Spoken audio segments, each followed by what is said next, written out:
Hello friends, welcome to Suprabha academy. मित्रांनो, 4 जानेवारी 2025 म्हणजे या संडेला, मागच्या संडेला आपली कंबाईन एक्झाम ग्रुप बी ही झालेली आहे आणि त्यामध्ये जिओग्राफी या विषयाचे क्वेश्चन जे आहेत ते आपण इथं आज एक्सप्लेन करणार आहोत. ओके, सो स्टार्ट करूया. आपला जो क्वेश्चन पेपर सेट आहे तो म्हणजे ए सेट असेल आणि या ए सेटमध्ये क्वेश्चन नंबर 11 to 20 हे जिओग्राफीचे क्वेश्चन्स होते. Okay, so let's start. Question number 11.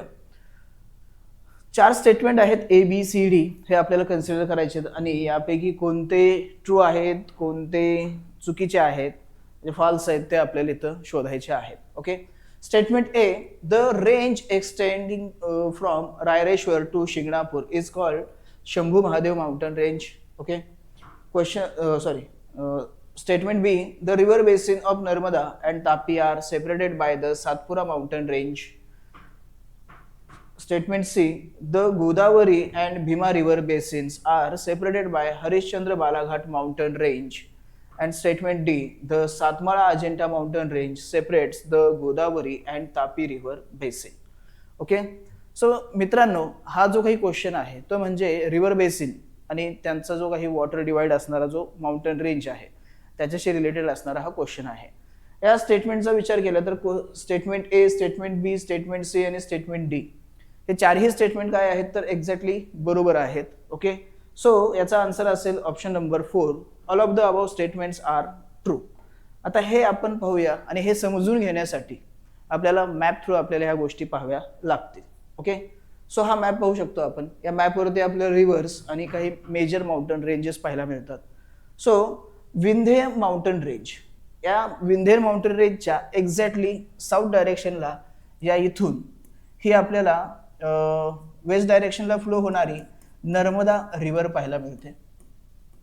Okay, या नर्मदा रिव्हरच्या एक्झॅक्टली साऊथमध्ये इथं आपल्याला सातपुडा माउंटन रेंज ही पाहायला मिळते.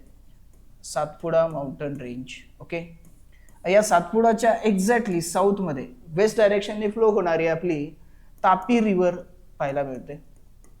सो इथं काय झालं, तापी आणि नर्मदा या दोन रिव्हर बेसिनना डिवाइड कोणी केलं तर या सातपुडा माउंटन रेंजने, आणि जे आपलं एक स्टेटमेंट होतं पाठीमागच्या क्वेश्चनमध्ये. नेक्स्ट, तापी रिव्हर बेसिनच्या एक्झॅक्टली साऊथ डायरेक्शनला, ओके, या डायरेक्शनमध्ये इथं आपल्याला पाहायला मिळतं ते म्हणजे अजिंठा सातमाळा माउंटन रेंज, किंवा सातमाळा अजिंठा म्हटलं तरी चालेल. Ajanta Satmala mountain range. Okay,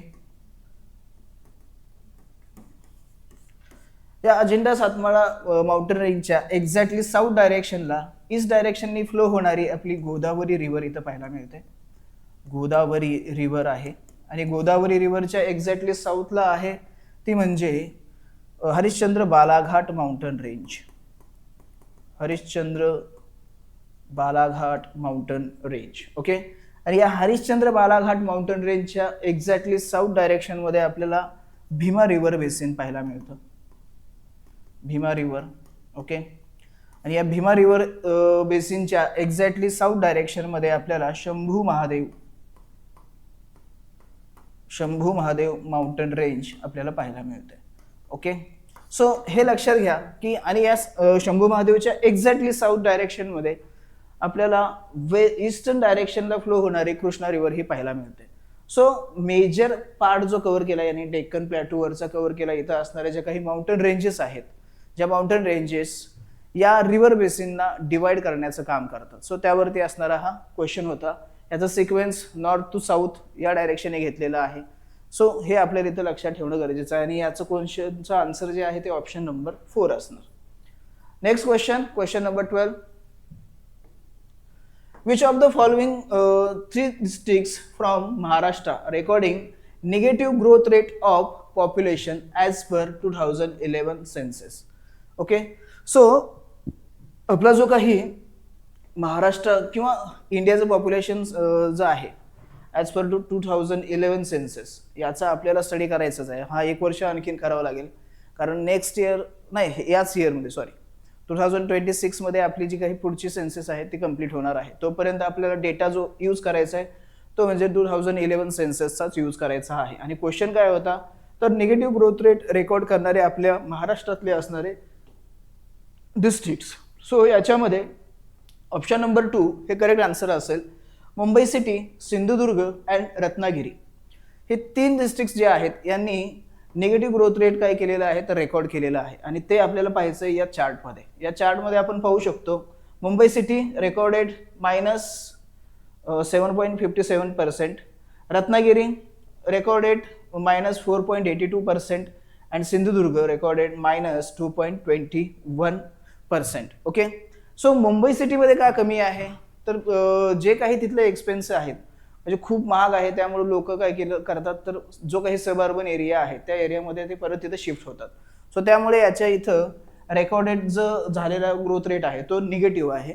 त्याच्यानंतर रत्नागिरी आणि सिंधुदुर्ग या डिस्ट्रिक्ट्समध्ये निगेटिव्ह ग्रोथ रेट का झालेला आहे तर त्याचं कारण आहे मायग्रेशन. आणि मायग्रेशन का तर जॉबसाठी असेल किंवा इतर काही कारणासाठी असेल. आणि स्पेशली इथून जे मायग्रेशन होतं ते मायग्रेशन होतं मुंबई सिटीमध्ये आणि सब अर्बन एरियामध्ये. ओके, सो हे लक्षात ठेवा की हे 3 डिस्ट्रिक्ट जे आहेत यांचा जो काही ग्रोथ रेट आहे तो निगेटिव्ह आहे किंवा मायनसमध्ये असणार आहे. पण बाकी जो तुम्ही पाहाल इथं सिक्वेन्स जो आहे म्हणजे सर्वात जास्त ग्रोथ रेट असणाऱ्यापासून सर्वात कमी ग्रोथ रेट पर्यंत हा तुम्हाला इथं चार्ट पाहायला मिळतो. नेक्स्ट एक्झाम जी आहे आपली 11 जानेवारीला त्यासाठी हा डेटा आपल्याला कामी येऊ शकतो.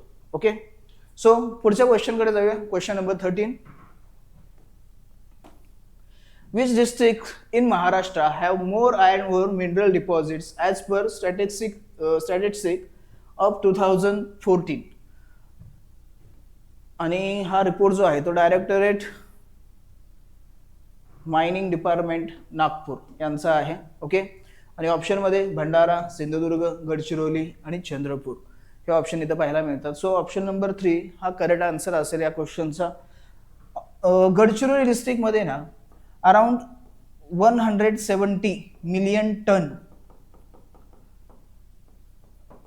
टन एवढे काय आहे तर आपल्याला तिथं आयर्न ओरचे डिपॉझिट हे पाहायला मिळतात. आता डिपॉझिट हा पार्ट वेगळा असतो आणि मायनिंग करून त्यापासून प्रोडक्शन करणं हा पार्ट वेगळा असतो. सो डिपॉझिटचं जर आपण कन्सिडर केलं तर त्या केसमध्ये गडचिरोलीमध्ये काय आहे तर सर्वाधिक डिपॉझिट इथं तुम्हाला पाहायला मिळतात. आणि जर मायनिंगचा जर विचार केला तर मायनिंगमध्ये चंद्रपूर असेल किंवा भंडाऱ्याचा काही भाग असेल, सिंधुदुर्ग असेल, या डिस्ट्रिक्ट थोड्याशा पुढे असलेले इथं पाहायला मिळतात. ओके, सो डिपॉझिट म्हणलं की गडचिरोली फर्स्ट रँकवरती येतो, हे इथं लक्षात ठेवायचं.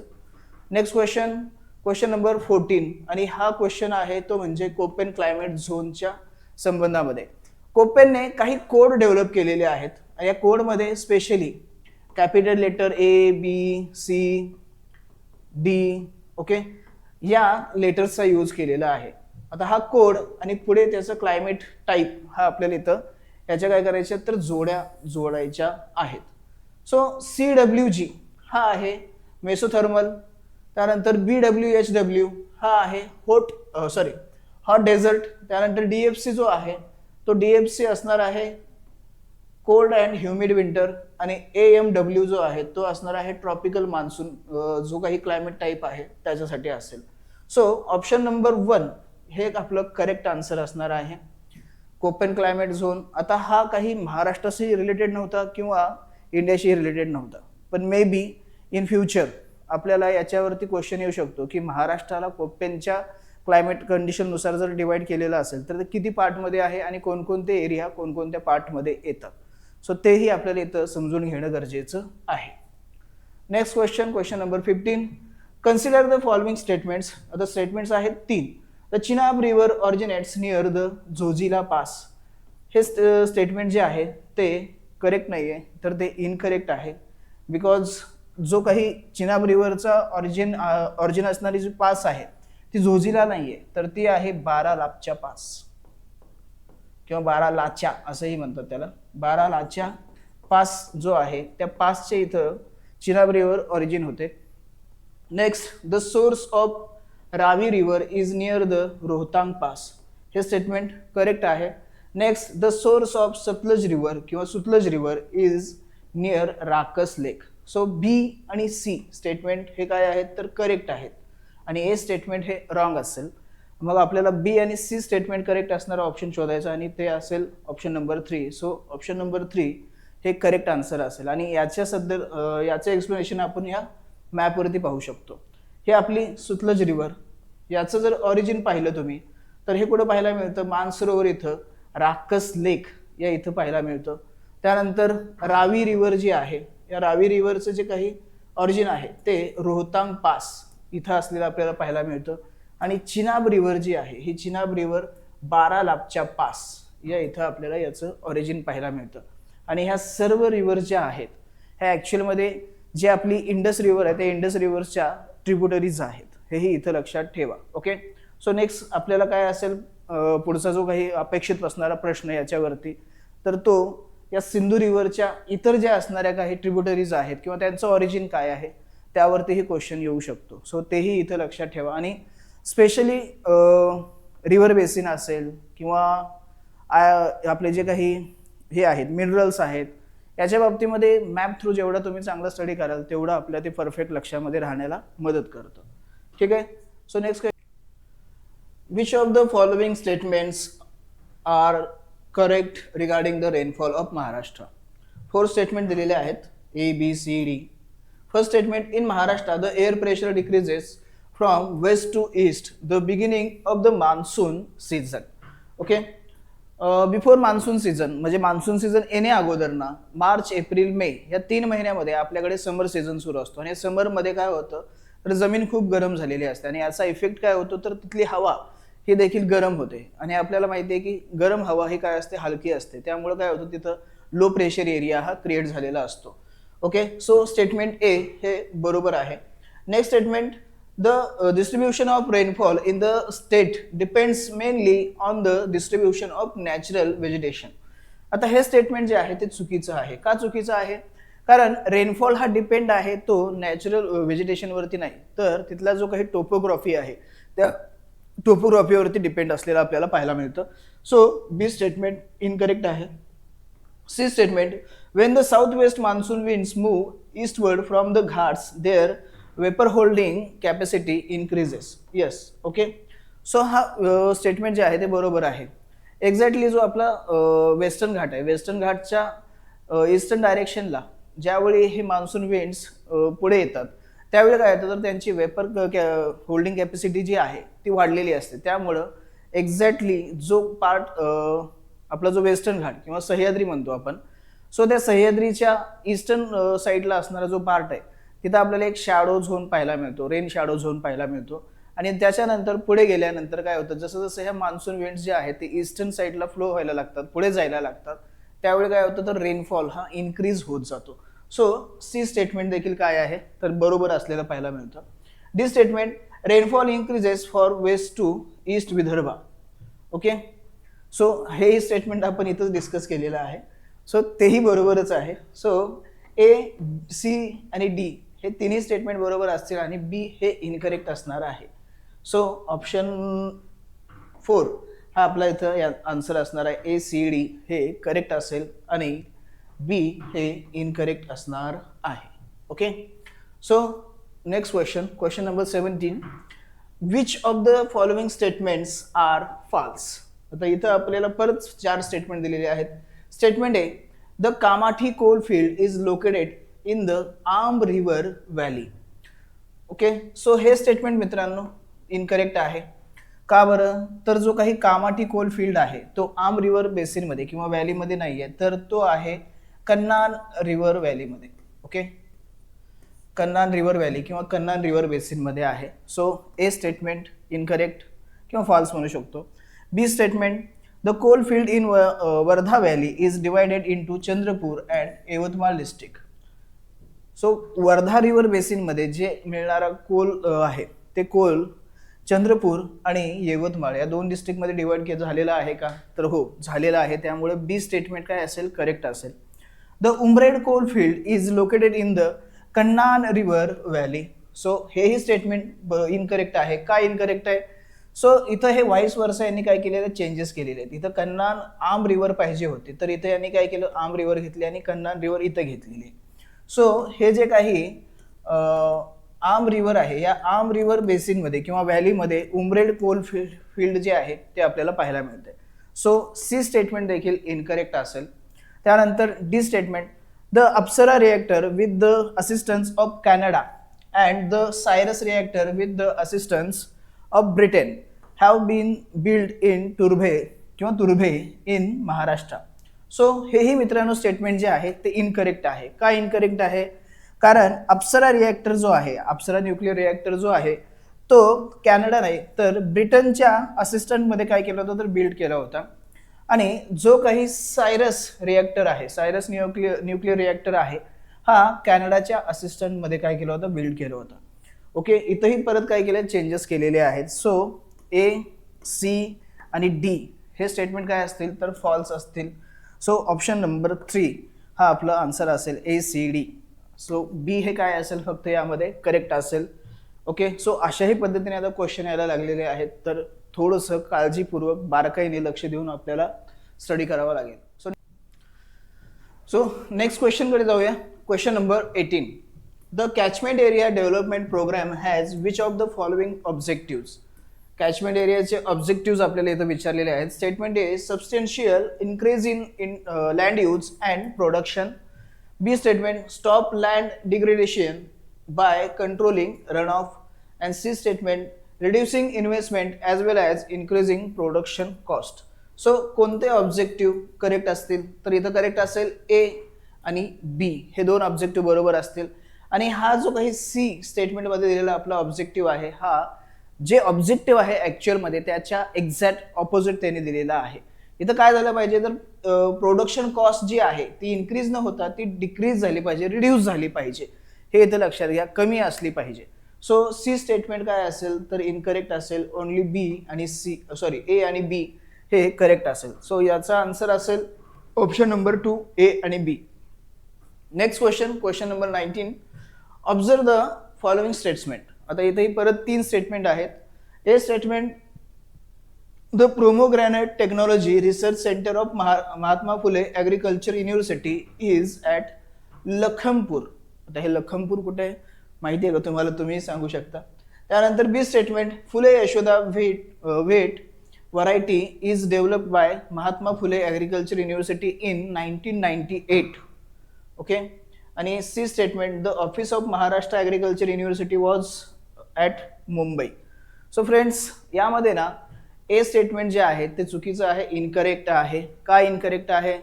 कारण हे जे काही पोमोग्रेनेट टेक्नॉलॉजी रिसर्च सेंटर आहे हे लखनपूर इथं नाही आहे तर ते सोलापूर जिल्ह्यातील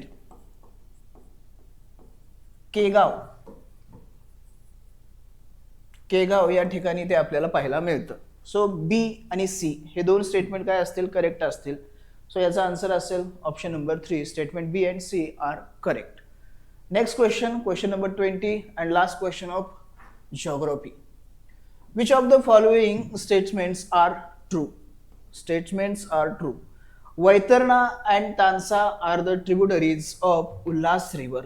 Ullas River is the longest river of coastal area of Maharashtra. Okay. तर या वैतरणा आणि तानसा या ट्रिब्युटरी आहेत का तर नाही. कारण का वैतरणा ही इंडिपेंडेंट अशी एक रिव्हर आहे जी कोणाचीही ट्रिब्युटरी नाही आहे. सो ए स्टेटमेंट काय असेल इनकरेक्ट असेल किंवा फॉल्स असेल. Krishna river basin is to the south of Khanapur plateau. Yes बरोबर आहे, हे स्टेटमेंट करेक्ट आहे. कृष्णा रिव्हर बेसिन जे आहे ते एक्झॅक्टली खानापूर प्लॅट्यूच्या एक्झॅक्टली काय असेल तर साऊथ डायरेक्शनला आहे. त्यानंतर C Manyad river basin is Godavari river basin Manyad river basin is in Godavari river basin. Okay. So C statement देखील काय असेल तर करेक्ट असेल. कारण मन्याड रिव्हर जी आहे ही मन्याड रिव्हर, सो ही मन्याड रिव्हर मांजरा रिव्हर जी की एक गोदावरीची ट्रिब्युटरी आहे, मेजर अशी ट्रिब्युटरी आहे, लॉंगेस्ट असणारी अशी ट्रिब्युटरी आहे. सो त्या मांजरा रिव्हरची ही मन्याड रिव्हर ही एक ट्रिब्युटरी आहे. सो याचा इनडायरेक्टली काय असेल कनेक्शन हे गोदावरी सोबत असणार आहे. कारण मांजरा असेल किंवा मन्याड असेल ह्या आफ्टर ऑल गोदावरी रिव्हर बेसिनचाच काय आहेत तर पार्ट आहेत. सो त्यामुळे बी आणि सी स्टेटमेंट करेक्ट असेल आणि ए स्टेटमेंट जे आहे ते इनकरेक्ट असणार आहे. सो आन्सर असेल आपलं सी आणि डी स्टेटमेंट करेक्ट. सॉरी बी आणि सी, डी नाहीच आहे इथं, सॉरी. सो बी आणि सी म्हणजेच ऑप्शन नंबर 4 हे काय असेल आपल्या इथं आन्सर असणार आहे. ओके. सो थांबूया फ्रेंड्स, भेटूया परत अशाच एका नवीन व्हिडिओसोबत. जर तुम्हाला काही कंप्लेंट असतील, काही इन्क्वायरी असतील, काही क्वेरीज असतील, सो तुम्ही खाली दिलेले आपले जे नंबर आहेत त्यावरती कॉल करू शकता आणि एक्स्ट्राची इन्फॉर्मेशन आपल्याकडून मिळवू शकता. इवन तुम्हाला मेंटोरिंग हवं असेल किंवा कुठल्या सब्जेक्टमध्ये, कुठल्या सब्जेक्टच्या टार्गेट्समध्ये काही डाऊट असेल तरीही तुम्ही आमच्याशी कॉन्टॅक्ट करू शकता. धन्यवाद.